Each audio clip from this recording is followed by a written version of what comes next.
Hello everyone and welcome to my channel Y&R Trends. I hope everyone is having a wonderful day. Before we begin, please hit the subscribe button and give this video a thumbs up. Nick sat in the dim light of crimson lights, his hands trembling slightly as he stared at the envelope sitting untouched on the table. For hours it had burned a hole in his pocket, the weight of it far heavier than the paper it contained. Everyone in Genoa City had been whispering about the secret Sharon had been hiding. The uncertainty, the questions, the quiet tension between her and Nick that even their son Noah had started to notice. But now, after weeks of turmoil and doubt, Nick finally had the answers in his hands. The DNA test. The truth. The confirmation of what he feared most or perhaps what he refused to believe. He didn't open it right away. His mind wandered back to the years when Noah was just a boy, chasing soccer balls in the yard, looking up at him with those big brown eyes filled with admiration. To Nick, that look had always been a reflection of their bond. Father and son unbreakable. But now that memory cut through him like glass. He had already lived through the nightmare of losing Cassie, their daughter, years ago. That wound never truly healed. But this was something that threatened to reopen every scar he tried to bury. He wanted to believe that the DNA results would confirm what his heart knew, that Noah was his. Yet something deep inside him whispered otherwise, and that whisper made his chest tighten with dread. As he tore open the envelope, the sound of paper ripping seemed to echo in his ears like thunder. His hands shook as he unfolded the document. His eyes darted over the words, trying to make sense of them. Probability of paternity, 0%. The breath left his lungs. The room seemed to spin. He blinked hard, convinced he had read it wrong. But the words didn't change. Nick Newman is not the biological father of Noah Newman. His heart stopped. The coffee cup on the table rattled as his hand trembled violently. In that moment, the world around him faded into silence. A sharp pain shot through his chest, and he stumbled backward, his knees buckling. He could barely breathe. No, this can't be right," he whispered to himself. His voice cracked, strangled by disbelief. Memories flashed like lightning. Noah's first steps, his first baseball game, the nights he stayed up with him when he had nightmares. Every single memory was now tainted with doubt. Who was Noah's real father? And why had Sharon kept this from him for all these years? His pulse quickened as darkness edged into his vision. His body swayed, and before he could steady himself, Nick collapsed to the floor, the letter fluttering from his hands. When Sharon rushed into crimson lights moments later, she froze at the sight of Nick lying unconscious on the floor. Her heart dropped into her stomach. "Nick!" she cried out, her voice breaking as she ran to him. People in the cafe scrambled to help, calling 911. Sharon knelt beside him, tears streaming down her cheeks. She clutched his hand, whispering, "Please, Nick, stay with me. Don't do this." Her guilt was suffocating. She knew what he had found out. She knew the secret she had buried years ago had finally come to light. The truth she had hoped would never resurface. As the paramedics rushed in and lifted Nick onto a stretcher, Sharon followed closely behind, her heart pounding with fear and shame. She wanted to explain, but how could she? How could she justify letting Nick believe all these years that Noah was his son? The secret had eaten away at her for years, but she had convinced herself it was better this way. Noah adored Nick. Nick had been an incredible father. Telling the truth would have destroyed everything. But now it had destroyed them anyway. At the hospital, Nick slowly regained consciousness. The sterile smell of disinfectant filled the air, and the beeping of the heart monitor echoed softly in the background. He blinked, trying to focus, and when his vision cleared, the first thing he saw was Sharon standing at his bedside, her eyes red and swollen from crying. For a long moment he said nothing. His throat was dry, his chest ached, and the reality of what he'd learned hit him all over again. "Nick," Sharon started, her voice trembling. "I'm so sorry." He turned his head away, unable to look at her. "Don't," he muttered, his voice hoarse. "Don't say you're sorry. You had years to tell me the truth." Tears streamed down her face as she tried to reach for his hand, but he pulled it away. "I didn't know how," she said through her sobs. "I was scared. I didn't want to lose you, and I didn't want Noah to lose you either. You've always been his father in every way that matters." Nick let out a bitter laugh, his chest tightening again. "In every way that matters?" he repeated, his voice rising. Sharon, I've loved that boy with everything I have. I've raised him, protected him, sacrificed for him. And now I find out he's not even my son. His voice cracked as he spoke, his emotions unraveling. How could you do this to me? How could you lie to me all these years? Sharon sobbed harder, unable to form words. The weight of her decisions pressed down on her until she could barely stand. I thought I was doing the right thing, she whispered weakly. I thought if I told you it would ruin everything. But I swear, Nick, you are Noah's father. Maybe not by blood, but in every other way you are. Nick closed his eyes, the words cutting him even deeper. He didn't want to hear them. He didn't want to be comforted. All he could feel was betrayal, the kind that hollowed out his chest and left him gasping for something real. The woman he had trusted, the family he thought he had, it was all shattered. The world he had built was gone. Later that night, Noah showed up at the hospital, his face pale with worry. He had heard what happened and rushed to see his dad. When he entered the room, Sharon stood frozen by the door, her eyes filled with dread. Nick looked up at his son, the boy he had raised, and for the first time he didn't know what to say. The silence between them was deafening. Dad, Noah said softly, moving closer. Mom told me what happened. Are you okay? Nick swallowed hard, his heart breaking at the sound of the word Dad. He wanted to respond like he always did, to tell Noah he was fine, that everything was okay, but nothing was okay. His throat tightened. I'm not sure, he finally said, his voice heavy with emotion. Noah sat on the edge of the bed, confusion written all over his face. What's going on? Mom's been acting weird all day. Did something happen between you two? Nick looked away, his eyes filling with tears. You deserve to know the truth, he said quietly. The DNA results came in today. Noah frowned. DNA results? What are you talking about? Nick hesitated. The words refused to come out, but there was no turning back now. They say I'm not your biological father. Noah froze. His expression shifted from confusion to disbelief. What? That can't be right, he said, shaking his head. You're my dad. You've always been my dad. Sharon stepped forward, her voice trembling. Noah, it's true. I should have told you years ago, but I didn't want to hurt anyone. I made a mistake, a terrible one. Noah's jaw dropped as he looked between them. Mom, what are you saying? Who is my real father? Sharon's silence was deafening. Her lips parted, but no words came out. She couldn't bring herself to say his name. The man from her past, the one she had tried so hard to forget. The one who had been in her life before Nick came back to her. The man whose presence had briefly filled a void after tragedy had torn them apart. No, Noah said, stepping back, his voice rising. You're telling me my entire life has been a lie? That everything Dad and I had, everything we built, was based on a lie? His voice cracked as tears welled up in his eyes. How could you do this to us? Nick tried to reach for him, but Noah pulled away. The pain in his eyes mirrored Nick's own heartbreak. Noah, listen to me, Nick said, his voice breaking. Nothing changes how I feel about you. You'll always be my son. But Noah was too overwhelmed to hear it. He shook his head, backing away toward the door. I don't even know who I am anymore, he said before storming out, leaving both Nick and Sharon shattered in silence. After Noah left, Nick sat in the hospital bed staring at the ceiling, tears silently streaming down his face. Sharon stood in the corner, clutching her chest, unable to move or speak. The silence between them was thick with pain. For years they had shared everything: love, loss, joy, and heartbreak.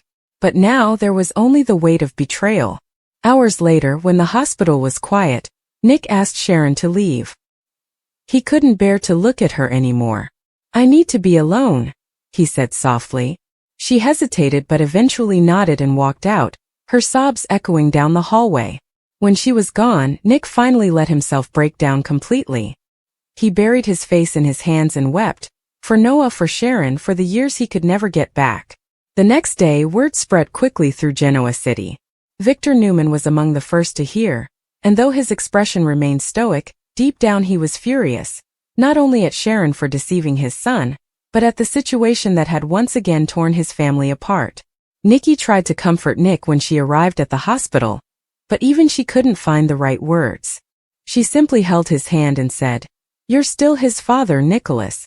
Don't let this destroy you. But Nick wasn't sure who he was anymore. His entire identity as a father was shaken. Every time he closed his eyes, he saw Noah's face as a child, laughing, trusting him completely, and it hurt because that trust had been built on a lie neither of them had known. He felt hollow, lost, and broken. Days later, when he was finally discharged, Nick didn't go home.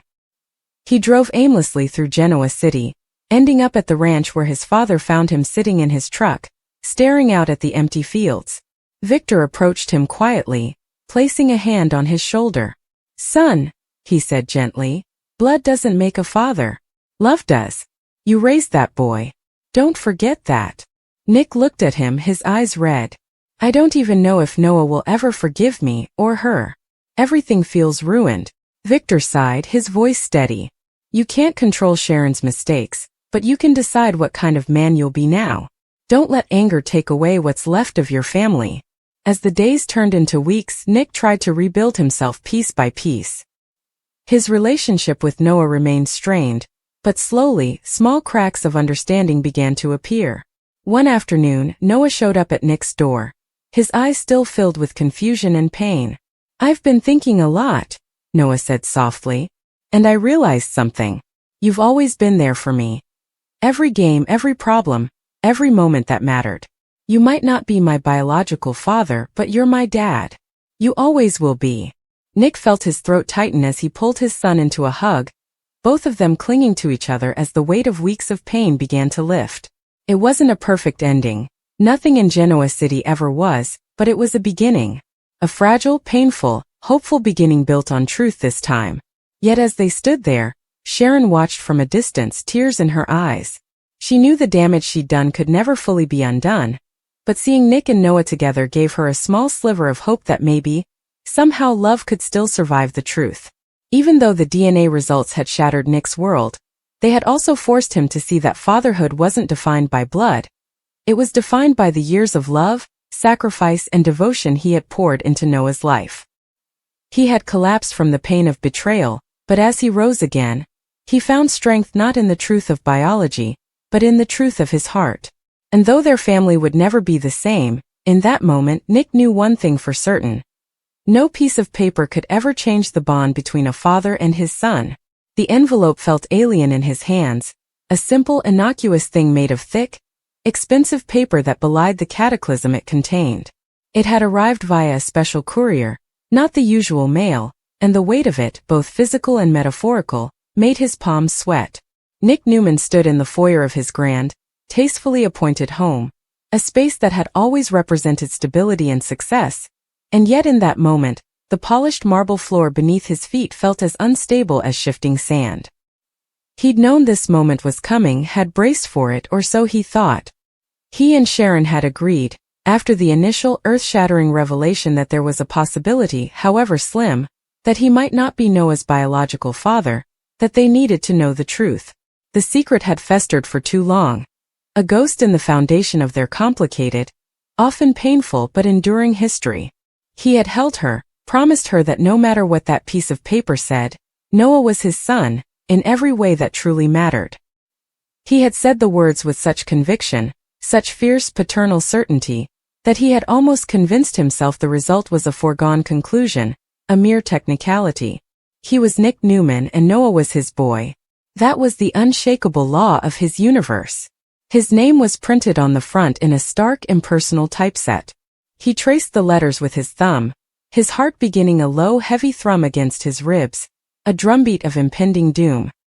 He considered, for a wild moment, throwing it into the fireplace unopened.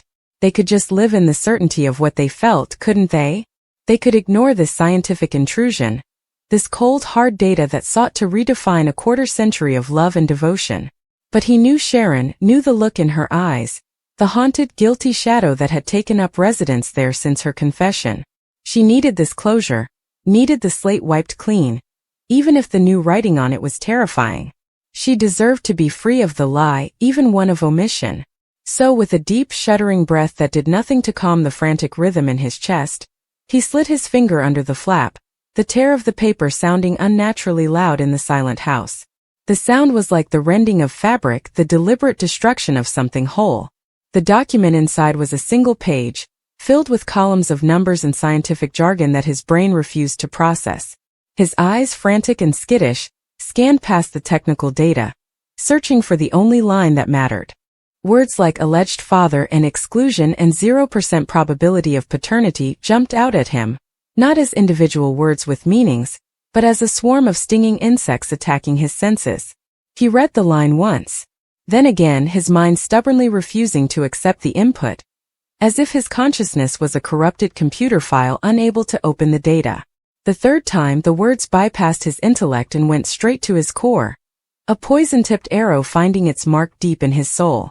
Noah Newman, his son, the baby he had held in his arms moments after birth, the toddler whose scraped knees he had kissed, the boy he had taught to throw a baseball, the young man he had guided through heartbreak and triumph, the artist whose talent filled him with an indescribable pride, was not his son. A sound escaped him, a low guttural noise that was part gasp, part sob, a purely animal expression of a pain too profound for human language. The air in the room seemed to vanish, replaced by a thick, suffocating vacuum. He tried to draw a breath, but his lungs wouldn't comply. They were frozen slabs of meat in his chest. The world, so solid and real just moments before, began to warp and tilt.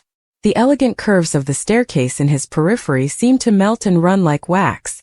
The vibrant colors of a nearby abstract painting, a piece he'd always loved, bled together into a nauseating grayish swirl. He could hear the frantic, panic thumping of his own heart, a wild bird beating itself to death against the bars of its cage, and beneath that, a high-pitched ringing, a tinnitus of the spirit that drowned out all other sound. His vision started to tunnel, the periphery darkening into a creeping velvety blackness that encroached from the edges inward, narrowing his sight to a single painful point, that damning line of text. The paper in his hand was no longer paper. It was a shard of ice, burning his skin with its coldness, and yet he couldn't drop it, couldn't release the evidence of his own annihilation. His fingers had locked around it, muscles seized in a rigor of shock. This was more than just news, it was an uncreation. It was the invalidation of his entire identity as a father. Every memory, every cherished moment, every sacrifice, every burst of paternal joy. It was all being retrospectively tainted, rewritten by this new horrifying truth. The bedtime stories, the father-son camping trips, the proud tears at graduations, were they all a lie? Had he been living a fantasy, playing a role in a story that was never his to begin with? The foundation upon which he had built his entire adult life was not just cracked, it had vaporized and he was in freefall. A cold sweat broke out all over his body, a clammy film that did nothing to cool the feverish heat raging inside him. He felt a violent tremor start in his legs, a weakness so profound it was as if his bones had turned to water. He needed to sit down, to collapse into a chair, to find something, anything, to anchor himself to this dissolving reality, but his body was no longer under his command. It was a separate, failing entity. The message from his brain to his limbs was lost in the static, the neural pathways severed by the shock. He was a spectator to his own physical breakdown, trapped inside a vessel that was catastrophically shutting down. A wave of nausea rolled through him, acidic and urgent, and he tasted bile at the back of his throat. The room spun faster now, a dizzying carousel of lost happiness and broken dreams. He thought of Sharon, a fractured image of her face, smiling, loving, the mother of his children. His children? The thought was a fresh stab of agony. The trust, the epic history they shared, the countless times they had found their way back to each other. It all curdled in that instant. The confession had been one thing, a possibility, a shadow from a troubled past. But this paper, this official clinical confirmation, was something else entirely. It was a verdict. And in the white-hot, disorienting furnace of his shock, the nuanced understanding of her own trauma, her own pain, was incinerated, leaving behind only the raw, primal burn of betrayal. How could she? The question was a silent scream that echoed in the hollowed-out cavern of his mind. How could she have let him live this lie for over 20 years? How could she have watched him pour his entire soul into being a father to a child that wasn't his, and never tell him? Every "I love you, Dad" from Noah now felt like a mockery. Every Father's Day card a carefully constructed monument to his ignorance. The pressure in his head intensified, a blinding pain erupting behind his eyes. The ringing in his ears became a roar, the sound of a collapsing star, swallowing all light and hope. The last of his strength evaporated. The muscles in his legs, which had been trembling violently, finally gave way completely. There was no controlled descent, no bracing for the fall. It was a total utter surrender to the gravitational pull of his shattered world. He dropped like a marionette with its strings cut, his body a dead weight. The hard, unyielding marble of the foyer floor rose up to meet him, a cold, brutal finality. His head connected with the stone with a sickening dull thud, a sound that was both solid and hollow at the same time. The impact was a flash of white light, a final physical exclamation point on the emotional sentence he had just been served. And then nothing. A vast, silent and absolute nothing. The envelope, finally released from his spasming grip, fluttered down beside him, landing face up, the bold print glaring in the quiet, opulent room. The truth was out, a silent, destructive bomb that had detonated, leaving Nick Newman, the man who had built his life around his family, broken and unconscious on the floor, a fallen giant in a palace that had just become a prison. He did not hear the distant, approaching click of heels on the driveway, the turn of the key in the lock, the gentle push of the front door as Sharon entered, her face a mixture of hope and dread calling his name.